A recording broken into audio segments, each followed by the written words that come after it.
Polarization in our society today is absolutely increasing, and I could give you some data on this, but I feel like we all kind of inherently know it just by looking at the news, social media, etc.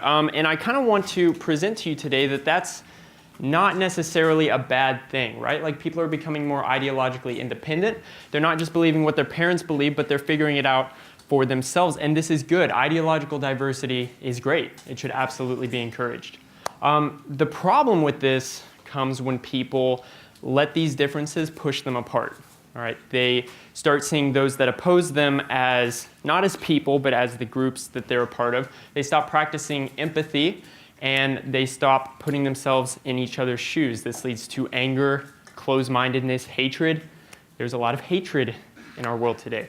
See, people, they start surrounding themselves with others who think exactly the same way they do. They make sure their news feeds only show them stories that they agree with, and they never challenge any of their ideas. They create echo chambers.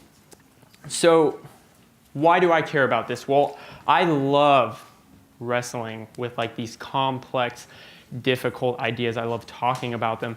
And growing up in a small town in Kansas, I didn't really ever have the opportunity to talk with people who were all that much different than me, right? So when I came to college, I was so excited to hear people from different backgrounds with different beliefs and try to understand why we were different and find out how we were the same. And when I got to school, I found out that people had no idea how much they had been wanting this, all right? People, they wanted to have these conversations, they wanted to have this dialogue, but honestly, the university usually did a very poor job of facilitating it, all right?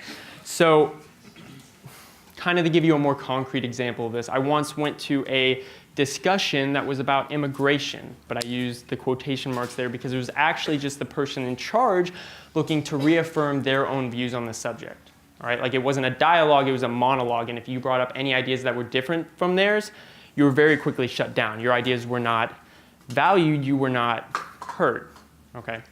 And I saw this crush people. I saw people who just minutes before had been excited to talk with someone who was different than them suddenly shut down and not be willing to anymore. And now you might be thinking, all right, so what can I do about this? I'm just one person. But that's the thing, this kind of change starts with one person. It starts with me, it starts with you, because we are the ones responsible for creating that culture of respect, a culture of civility, and a culture of empathy that can then radiate outwards from us. See, no one is going to be the change that you want to see in the world. You have to do it yourself, right?